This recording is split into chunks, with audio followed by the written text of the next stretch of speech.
জুলাই সনদকে অস্বীকার করেন তাহলে আপনার মন্ত্রিসভা অবৈধ, আপনার এই নির্বাচন অবৈধ, গণভোট অবৈধ, সব অবৈধ। বলেন সব অবৈধ। যে শপথ নিলেন না, শপথ না নিলে কি হবে? শপথ না নিলে কি হবে? আপনি যদি শোনেন, এই দেখেন কনস্টিটিউশন বলতেছেন, কনস্টিটিউশন বলছে কোন সংসদ সদস্য আদর্শ শূন্য হইবে যদি তারা নির্বাচনের পর সংসদের প্রথম বৈঠকের তারিখ হইতে 90 দিনের মধ্যে তিনি তৃতীয় তফসিলে নির্ধারিত শপথ গ্রহণ বা ঘোষণা করিতে বা শপথপত্রে বা ঘোষণাপত্রে স্বাক্ষর দান করিতে অসমর্থন হন। আপনারা যদি এই জুলাই সংস্কারের শপথ না নেন আগামী 90 দিনের মধ্যে, আপনাদের সিটি ভ্যাকেট হয়ে যাবে।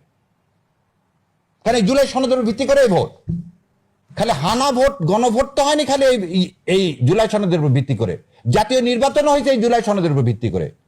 তাহলে আমি বাবা মাকে অস্বীকার করলে আমি সন্তান, আমার পরিচয় কি?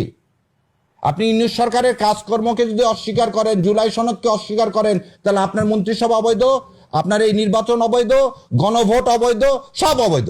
বলেন সব অবৈধ। আর 90 দিনের মধ্যে আপনি যদি না নেন তাহলে কি হবে? তাহলে কনস্টিটিউশন করতেছেন, তাহলে আপনার সিট ভ্যাকেট হয়ে যাবে।